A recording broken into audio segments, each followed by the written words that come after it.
What is the role of the government? Is it to drive up inflation? To add more pressure for layoffs? To have lawmakers make millions of dollars through the stock market and many other sectors that they have influence in? Is it a self-serving office, or is it one that serves the people? Because, a lot of people voted them into these positions. Mr. President, any comments on the rising death toll in Maui? Will you come talk about the Hawaii response, Mr. President? Time for the morning buzz, and that was President Biden dodging questions on the deadly Hawaiian wildfires. Biden seen relaxing on the beach during another weekend trip to Delaware as the fires were raging out of control. White House Press Secretary Karine Jean-Pierre questioned on why he hasn't spoken about the disaster yet. Watch this.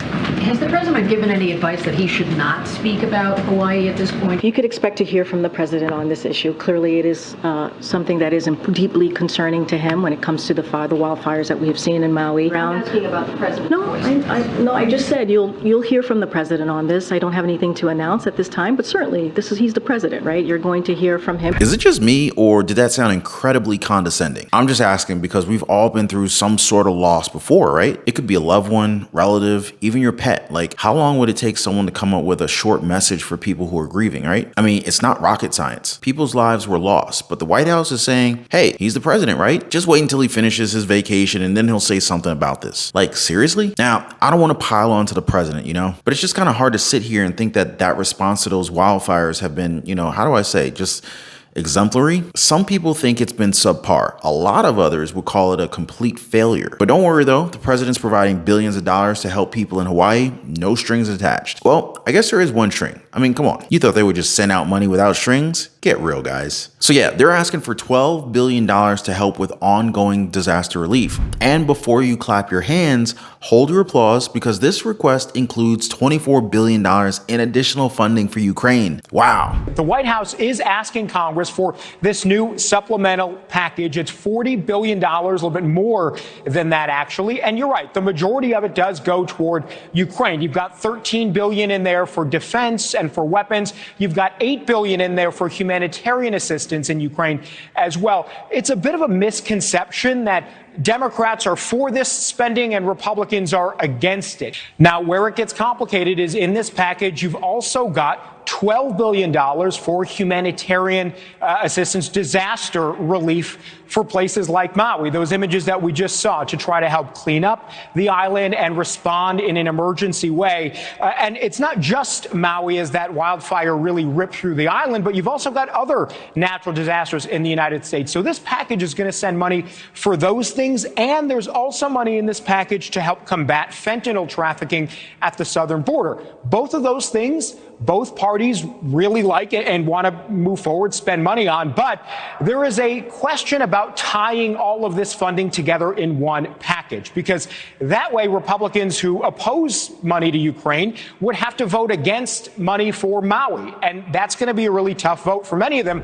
Oh, you want funds to help with your wildfires? Best mix that in with some more money for another country, huh? Like, I wish I was making this stuff up, but it's completely real. So real, in fact, that those native to Hawaii, they're now organizing aid on their own. I mean, that's great because, we should help each other out, right? But think of it like me asking you to go and buy pizza, but before you do that, drop by and get my laundry first, all right? Locals have pitched in to provide generators, propane tanks, bags of full clothing, ready-to-eat meals. I swear they're moving as fast as how we envision public service to move. Tuesday marking a week that wildfires began to burn on the Hawaiian island of Maui. The grief, frustration, and pain heavy.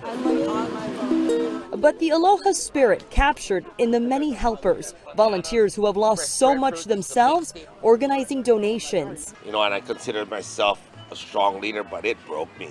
It still breaks me. This is what keeps me going, helping people. While crews keep combing the rubble, officials from the Maui Humane Society say about 3,000 animals are lost or missing. The Maui police arresting a person for trespassing in Lahaina, where search and rescue efforts continue. One native even said that there is no government agency helping them. The locals have effectively become their own lifeline at this point, but we can't have just one side talking here, right? Let's hear from our local government over there. But before I play this clip, make sure you smash the like button and show your support for the channel by subscribing, all right? Appreciate you guys as always. Earlier, I spoke with Hawaii's Governor Josh Green and began by asking him to respond to those complaints from residents who say there was no warning. Yeah, the tragic nature of this fire, which was made worse by 80-mile-per-hour gusty winds from the remnant of Hurricane Dora, took out telecommunications, and they were fighting 3 other fires. That's what I've heard so far. My understanding is a pretty robust siren system there, but it didn't work. Was there a human failure or equipment failure or a little of both? It's too early for me to tell. Much of the equipment was destroyed with fire, and it's a very remote place. Of course, we would never diminish any kind of responsibility.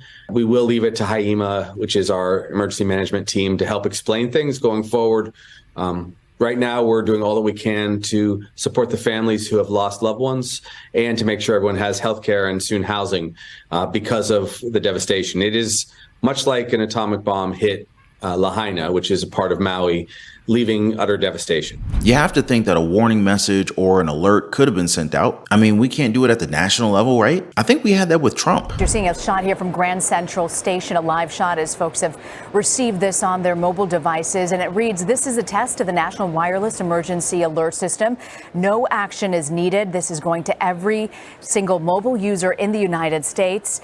And it is something that the White House can use to alert some sort of an incoming crisis.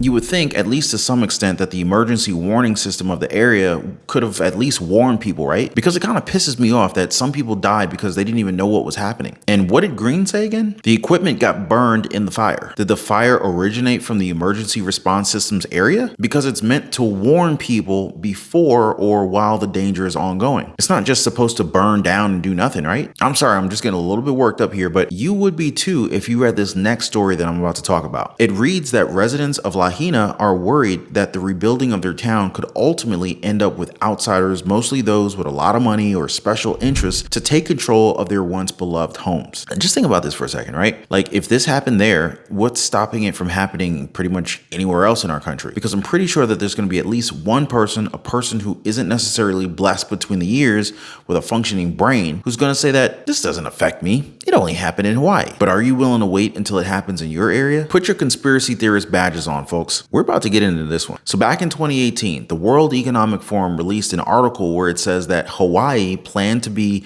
the first state that could run entirely on clean energy. But I think they have a problem. I don't think that every homeowner there will agree with all the proposed projects. I mean, look at this. So those covered in red represent proposed project areas. Green shows areas that have already committed to said projects, and the yellow shows planned or designated programs. Now, as you can see, Lahaina isn't covered in any color, meaning that even though the plan in red covers them, they haven't agreed to any drastic changes. And so this opens the theory, was this a sudden wildfire or was this the plan all along? You decide. Make sure you guys let me know what you think in the comment section down below. And before I go, I just want to thank you guys so much for your time. Thanks for supporting the channel. And if you like videos like this, make sure to subscribe, give the video a like, and I'm gonna see you guys on the next one.